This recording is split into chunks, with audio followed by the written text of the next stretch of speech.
What is your relationship with time? Are you wired and tired, stressed and overwhelmed, busy and going nowhere? Or just want to scale your business? Welcome to Take Back Time with your host, Penny Zenker. Penny focuses on books, strategies, tools, and tips to help you work smarter and approach your time more strategically. As a result, you can have more energy, focus, and get more done in less time. Be more efficient and effective. Get ready to take back time. My name is Penny Zenker, and I'm your host of Take Back Time. And on this show, we're looking for different tips and strategies and ways to take back time. Now, some people say to me, well, Penny, you can't take back time. What's that all about? Well, you can if you plan ahead and stop yourself from wasting time, and that you think and act more strategically, think smarter, act smarter. And at the end, that's going to help you to take back your time. And so today we're talking to Tony, do I say your name right? Bodoh, right? Yes. Bodoh, Tony Bodoh. You know, Tony and I met a couple of years ago, and I was instantly impressed with his knowledge, his ability to communicate as clearly and simplify, taking complex topics and bringing them into simplification, and also just has a really good sense of humor and really good guy, and has an incredible background in various different coaching and training with Fortune 1000 companies. You worked for CIO Magazine, like the list just goes on. And I've heard you speak, and you're a great speaker. And one of the things that impressed me in your profile, and I want to read that out, is it said that you are a passionate believer in the power and possibility that's contained in each moment of the human experience to alter the course of history. Like, that is an amazing statement, because I know you're really prevalent and an expert in the customer experience space. And so that takes the customer experience, but it also relates back to take back time, of how to utilize the seconds, the minutes, the time that we have for ourselves, with our families, with our customers, and all about. So that's a long way to welcome you to the show. I'm so excited to have you here, Tony. Well, thank you, Penny. It's great to be here. And likewise, when we met probably a year and a half ago, maybe 2 years ago now, it's been a little bit, but I was just really impressed with your perspective on how to manage time and how to be more productive. And it tied so well into some of the things that I've done in the customer experience world that I instantly saw this connection, these ideas. I was like, okay, I think I picked up one of your books that you recommended at that point in time. I don't know if you've written more than one now, but the one you had at that point. Just one so far. But yeah, okay. We had a framework that we used in common. My productivity zone framework was the bell curve, and you used that for something as well. Yeah. So yeah, there's good synergy. Exactly. I loved it. So yeah, it's been fun, because just even watching it as from that conversation of where we've gone, both of us, it's been really cool. I think today we're going to have a very, very delightful and engaging conversation because of that. And it could go on forever, so we're going to have to reel ourselves in. And we did pick a topic so that we're not like all over the place. I think what we chose together was to talk about flow. And there's a lot of synergy when you chose that, right? Flow could also be considered like in the zone. And just to introduce this session here, is my philosophy isn't, so many people are focused on time and the idea of what they're doing in their time. And that's important. But I really feel that the X factor is focusing on how you're showing up for your time, because you can have the same hour and one day get like a ton done in that hour, and another day, nothing. And so the idea of flow is important, because when you're in the flow, when you're in that state, you're going to make the most of that hour. So I'm excited to have that talk today about flow. Yeah, absolutely. And I think, as you said there, the quality of the time you have really makes a difference. And as you're reading my profile there, that's really what the moment's all about. It's about being present to where you're at right now and making the most of this particular moment, because there's so much that we can do in any given moment. We can alter what we believe. We can make a new decision. We can do something different that really just changes the entire direction that we're going in our business and our life. And we can affect human history, because we affect everyone around us in doing that. Absolutely. And I like what you said about being present, because when we're not present and giving our attention, we might miss some of those critical elements that help us to make the best decision, right? Or head in a certain direction, or get the most out of that time itself. Absolutely. So tell me, what is flow? People hear us say that, but they're like, what is that? Yeah, they're like, what is it? So flow is, in the technical definition of it, it's a state or an altered state of consciousness. And what we mean now, that sounds really technical. Exactly, right? And actually, you can use drugs to get yourself to a state similar to flow. But really what flow is this optimal state of human performance. And what happens when you're in the state of flow, so this isn't necessarily a definition, but it's kind of describing it. You actually can have, on average, a 200% boost in creativity, a 400% boost in motivation, a 490% boost in learning. Think about learning something 5 times faster, and a 500% boost in productivity. So when we talk about taking your time back, this is the way to do it. And flow is really, it's about, you might see in the zone, an athlete just is sinking every shot on the basketball court. We're in the playoffs right now, so that's a great way to look at it. Or in hockey, they're in that zone where they're just dodging everyone out on the ice, and the puck is getting in. Hopefully we see some good work here in Nashville, but it's been a little challenging lately. So being in the zone and being able to be one with the music, to be one with the conversation you're in, to not be distracted by anything outside of that. It's just being part of something bigger than yourself and being one with that thing. I love that you, as I said, you make things simple, right? There's a more complicated version of a definition out there. I love that. And I like the sports analogy because most people have participated in sport in some way. Maybe they were runners and they got in the zone, right? Or in that flow. And what's interesting about, if you think about in athletes, I was doing a presentation. I remember talking about doing some rock climbing. And in that context, I'm not thinking about the past and I am not thinking about the future, right? And I'm even not looking up above to look at where I'm going fully. I'm looking at what my next point is to grab a hold of. I'm very present with my breathing, with my body and physiology, and also what my environment and surroundings are so that I can make the most of it. So I think it's a great example because people can, if they can't see themselves in that space at work, they can take from another environment that they can either imagine or have experienced before and look to bring it into their workspace. Absolutely. And that's the key thing is it doesn't have to be, it was really discovered kind of in the state of, think of the X Games, those athletes, they get into this. We just watched the Olympics, and I think it was fascinating to watch the snowboarding and the ski jumping because that's where you can really see them getting into the zone. As an example, there was the freestyle ski jump, I think it was, that really impressed me. The first 2 jumps they did to get to that final, they were well practiced, but nearly everyone in that final, they were saying, they've done this maybe 3 or 4 times in practice. So they were really stepping out there and doing something that they had not mastered yet. And that's part of flow is it's not doing what you've mastered. It's going beyond what you've mastered. That's one element of what brings you into the state of flow. So you can't just keep doing the same thing over and over again. That's not going to do it for you. I like that. That's really deep. Because it's true. I mean, when you say it's not going to do it for you, tell me what you mean by that. Well, to be in the state of flow, there's really 3 conditions that have to be met. And these are well researched and well documented for the last 30 or 40 years now. The first one is that you have to have a goal that is clear. You have to know where you're going. You have to know what you're headed to. So it's not just a goal like by the end of this year, I'm going to do X, Y, or Z, but it's really here and now. This is what I'm going to be doing. This is what I want to achieve. So you've got that clear goal. The second thing you've got to have is immediate feedback. So like when you're rock climbing, you've got to be able to know, am I putting my hands in the right place or not? Is my breathing in control or not, right? You're getting this immediate feedback whether you're on course toward the goal or you're not, and you can make those immediate adjustments. If you don't get immediate feedback, then you start wondering, am I on course or not? Am I making it? And you actually get you get into your head, out of the space that you were in. The third condition is that the challenge you're facing and your skills have to be well matched. And what they'll say is that the challenge has to be just beyond your current skill set. Now, there's a little trick to this part of it. It may not be the skill set that you have, but it's the skill set you believe you have access to right now. And it's not necessarily how hard the challenge is, but it's how hard you believe it is. So these are really belief elements there.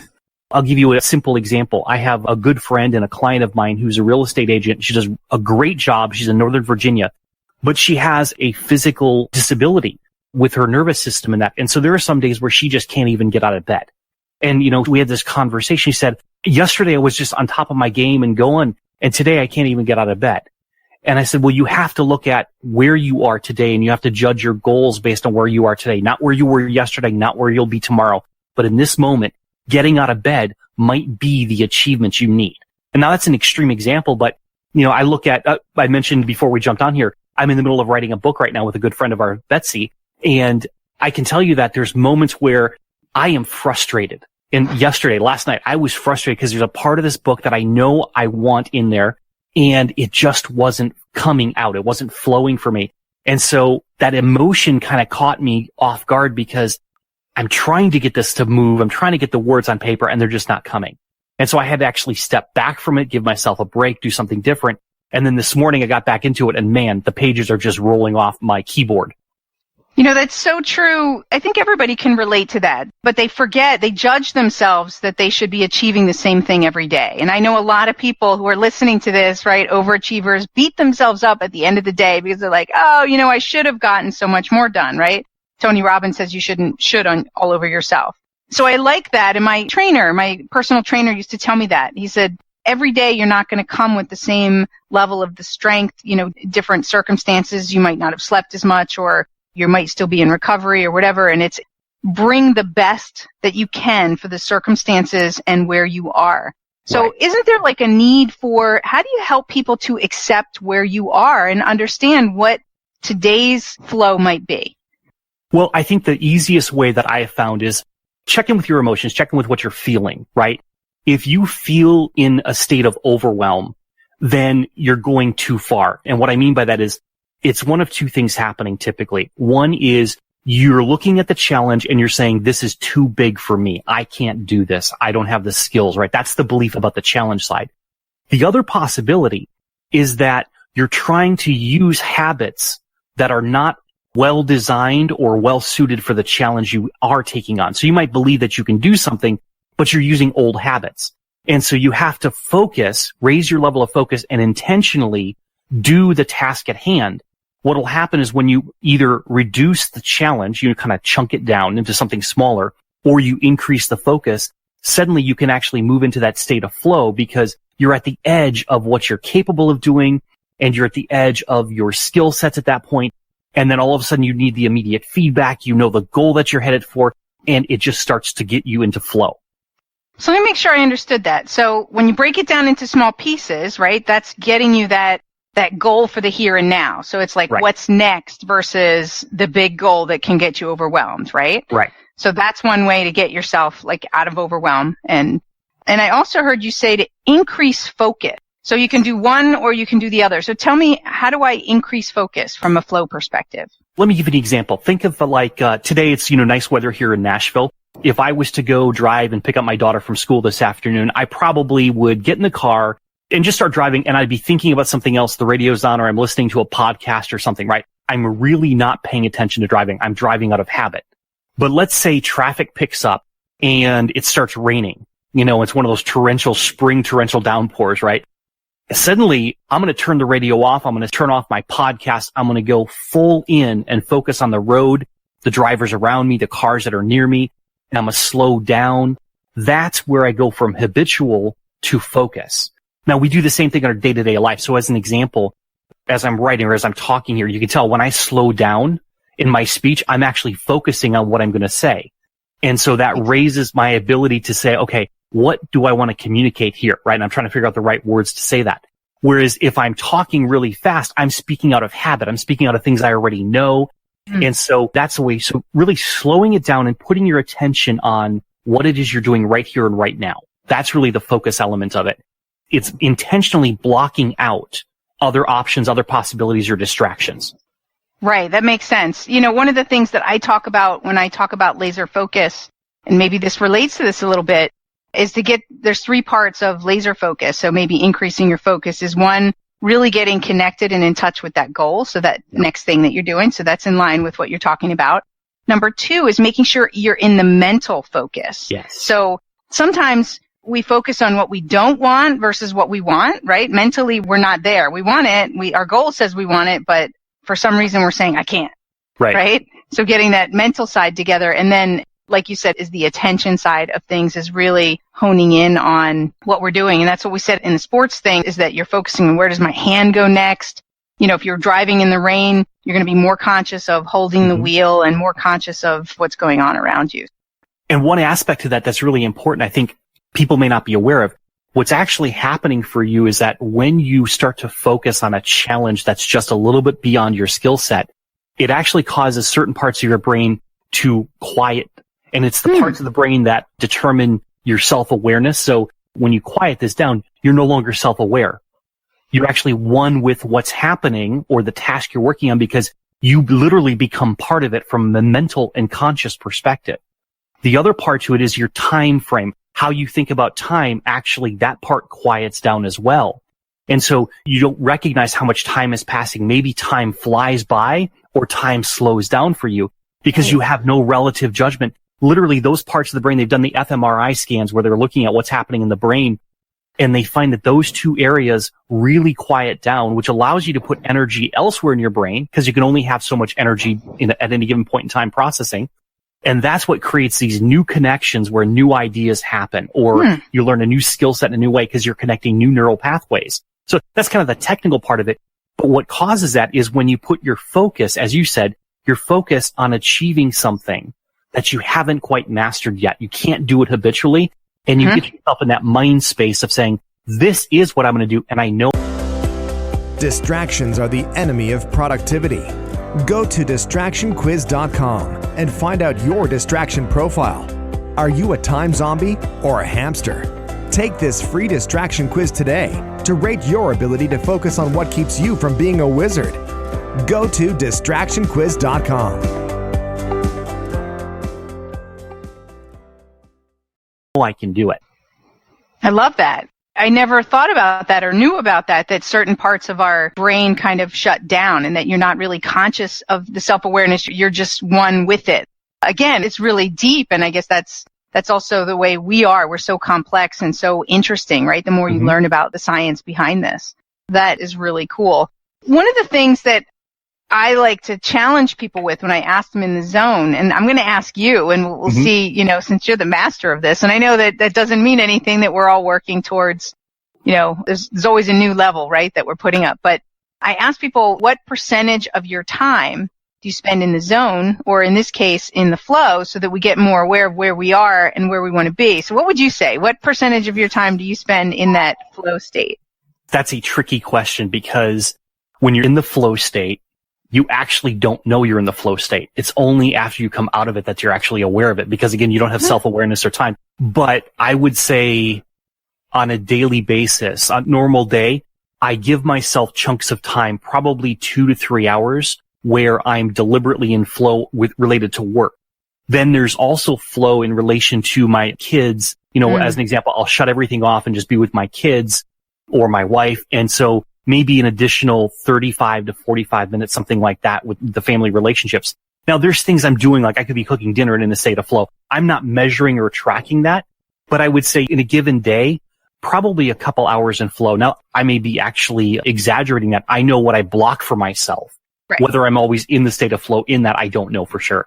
Right. Listen to you, perfectionist, trying to get exactly whatever. So it's like 30% or 40%. Exactly, like that. Yeah. Well, one of the things I really do want to get, because to track it is really important, because again, to boost my productivity, if I can boost that productivity more throughout the day, would be awesome because I can get more done, I can achieve more, I can help more people.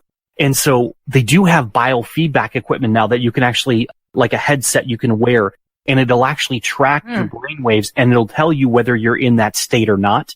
It'll actually train you with biofeedback to know if you're in that state. And if you are, you can stay there longer. And so that's one of the things that I kind of have this desire to go there. I just haven't taken the time to get the equipment to do it. Right. That's pretty cool that you can do that. I have this along the lines with the productivity zone. I have 10 drivers that when you focus on them, it helps to bring you into the zone if you fall out and so forth. And so, and I have it's not a scientific analyzer like putting something on your brain, but it gives you a rough idea so that you can take yourself from whatever percentage you are to increase that percentage. And I think the tips that you're giving here, right? Just understanding those 3 areas, to be conscious of those, to have them on a sticky, and to whatever the number is for the listeners. Maybe I hope that you answered that question too for everybody who's listening. What percentage are you? And whatever percentage it is, that's great. And you have the opportunity to say, okay, well, if it's 20% or it's 50%, how could I increase that just by 10%? Yeah, 5%. What would that mean to your relationships? What would that mean to your business and how you could grow your business or what kind of processes you might be able to develop or whatever. So, I really encourage people that this is completely a way to take back time, because the more focused and directed and purposeful that you can be, the more that you're going to get out of that time. Well, there's a couple tricks that I use that I think might be really valuable to your listeners. Tell us. The first one is I'll actually go through my day and I'll pick between 3 and 5 things that are very specific things that I want to accomplish. I don't want to call them tasks necessarily because it might be a project. It might be, but I know that I want to accomplish this. So that's the first thing is I pick my goal, right? The second thing is that I pick the time that I'm going to do this goal. And so I might give myself 30 minutes or I might give myself 2 hours to do something. And when I'm in that time frame, there are no interruptions. And so what I literally do, I will turn my phone off, turn all alerts off, shut down Facebook, do the whole works. I shut everything off. I hear a lot of people say that, but the other side to it is I turn my alarm on to know when I'm done. Yeah. Because otherwise, and that little trick has really helped me because I was always worried about, is it time yet? Is it time yet? Is it time yet? So if you set your alarm, what happens is you forget about having to stop or what time it is yet, and you just allow yourself to totally go into flow. The timelessness can kick in, so you don't need to worry about it. So you become selflessness, timelessness, and then the richness of information comes in. Absolutely. That is really key, that timer piece. And this became really apparent for me that when you are focused on time, how much energy it takes from you, as I had to be the timekeeper. I was volunteering for a leadership program and I had to let them know when it was 10 minutes before doors, 5 minutes before the doors open and so forth. And so I had to have I couldn't even have a conversation without worrying about how much time had passed because I needed to call it out, right? And it just gave me this heightened awareness that we can be in that state when we're expecting that we have to get up at a certain time if we don't have an alarm on, or like you said, just give yourself that permission and free your brain from having to even think about it. And it knows that the alarm's going to go off, so it doesn't need to pay attention. Absolutely. Anything you can do to take a worry or a concern off your plate allows you to stay in that zone, in the flow a lot longer. Absolutely. That's awesome. So did you say what the third thing? Oh yeah, the third thing was the timer. Yeah. That's great. Those are some really, really valuable tips. One of the things here, and maybe we already talked about it, but maybe not in this way, what's the biggest enemy of flow? The biggest enemy of flow is overwhelm. It is overwhelm. It's that feeling like I can't do this or it's too much for me. And there's some research out there that says that when we go 4% beyond our current skill sets, that's where we might start to feel overwhelmed. So we're not thinking of doubling. We're not thinking of stretching that far. We're thinking of how do we do a little bit more? How do we take one more step? How do we do it a little bit faster? Like you were saying earlier, maybe 10% more. And that's really the key, is you want to make sure that once you feel overwhelmed, you want to really tune into that. And if you feel it, you want to pause, you want to back it off just a little bit, because that'll get you back into the state of flow then. But if you feel that overwhelm, it is just going to get you off your game. And I watch people, I've done it myself. I get into this negative emotional spiral downward where I start judging myself and saying, well, gee, I can't do this. And then, well, I'm not in the state of flow, so I'm not going to be as productive. And I start getting worried about that. And then my time passes. And I'm like, well, I didn't get done what I wanted to get done today. And again, it just spirals out of control. So the moment you start to feel, and that feeling is overwhelmed, that's when you pause, you take a breath, say, okay, I just went a little farther than I should have gone, or not should have. I went a little farther than I've mastered. So let me pull it back a little bit and try again. That's what that immediate feedback really is being in touch with. When you feel something, then you know you've got to be aware of that. Well, it's like a notification system, right? When Exactly. you have an emotion like that comes up, I mean, it could be anything. It could be anger, frustration, fear, right? That's immediate feedback. Exactly. And then it depends on what we do with it, right? Right. Is this a similar thing? So when you say take a step back, like I feel like we lose perspective, is where either we're making the situation like bigger or worse than it is, and we're just kind of lost in it, versus like when we take a step back, we can get a better perspective and ask a couple questions about it and kind of take that emotion away. That's exactly the case. The moment we get caught up or get back into our head is what they would say.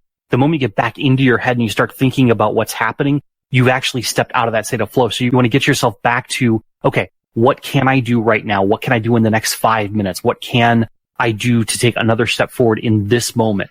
The more you bring yourself back to the present, the more likely you are to re-trigger flow. Awesome. Well, this is just in itself, these couple small and simple tips can make a huge difference in people to take back time to be more productive, more results oriented. So I thank you for sharing these. Now, I know that you've got a new book coming out. Is this one of the topics in the book, or can you tell us a little bit about your book? Well, we touch a little bit on this in the book, but the book is actually called Profitability, like profit of the days of old, right? And Profitability, the revealing story of why companies succeed, fail, or bounce back. And the book is really about how companies need to have the three roles covered: the role of the king, which is the CEO, the decision maker, the executor. Mm-hmm. You've got to have the role of the priest, right? Keeping the order, keeping the traditions, keeping the culture alive. But then you've also got to have the prophet, the person who can see the future 3, 5, 7 years out. And that may not be the CEO, it's often not the priest, right? Because they're caught up with how do I keep things the way they've always been. But the prophet is the person who can see things differently, can kind of project where the future is going to be. And who are they listening to? The prophet is listening to the God, which is in business, the customer. Not trying to be disrespectful or anything here, but it's just an analogy that we're all aware of. We've all heard the stories of the Greek gods and the Roman gods and the Judeo-Christian God, that we have the prophets, the king, and the priests. And there's forces that are kind of dynamic and fighting with one another.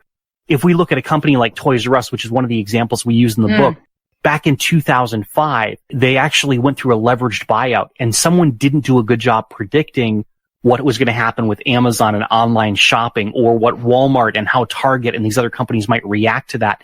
And as a result, Toys R Us is essentially dead today. And they made too many bad decisions and didn't have a prophet there looking to the future to say, what is the risk? What are the challenges that we might be facing, and how do we deal with that?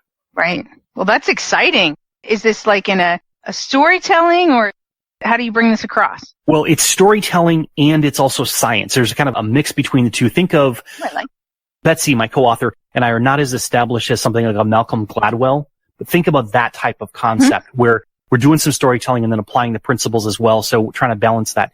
And really, in essence, what the book is really helping people understand is that the prophet is the person who can see the future. And often today it comes down to the customer experience. So a lot of my work has been, I call it from bottom up, understanding customer feedback, understanding what the surveys are, getting into focus groups. And my co-author, Betsy, she comes from the top down. She does what's called client advisory boards or customer advisory boards, where she has the CEO of a company listening to the CEOs of the companies that are buying products and services from them.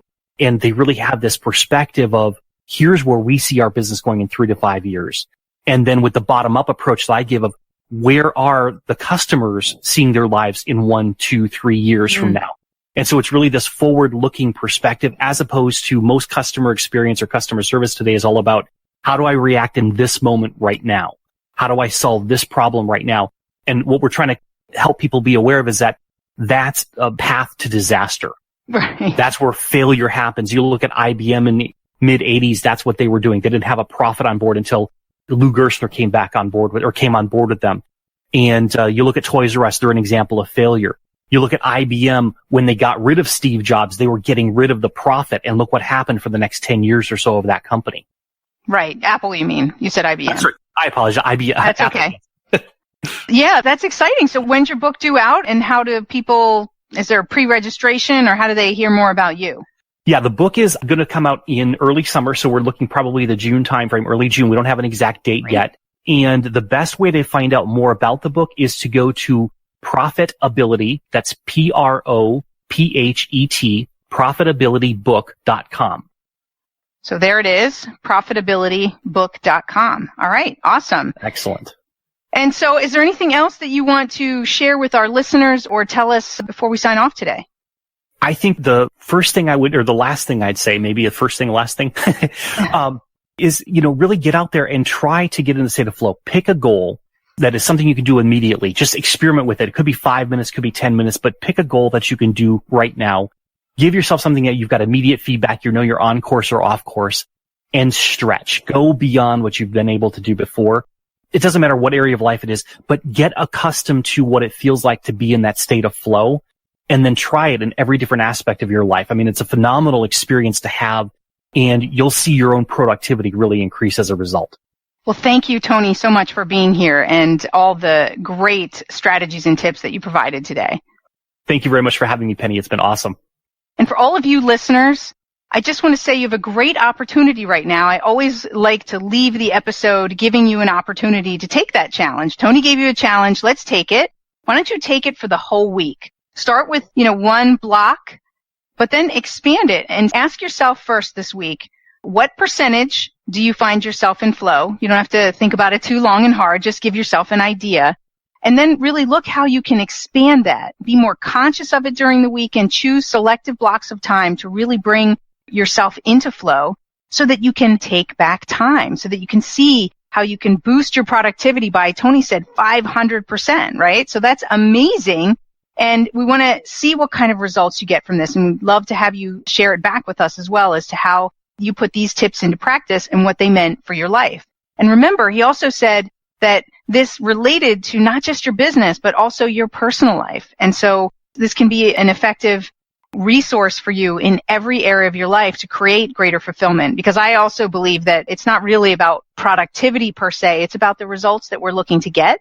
And that means ultimately creating more impact and meaning in our life and more fulfillment. So great tips today on how you too can take back time. My name is Penny Zanker, and I'll see you in the next episode. Thanks, everyone. Thank you for listening. Today's topic is another opportunity for you to put the knowledge you learned into practice. Tune in again next week for more strategies that will help you have more energy and focus to get more done in less time, so you can continue to take back time.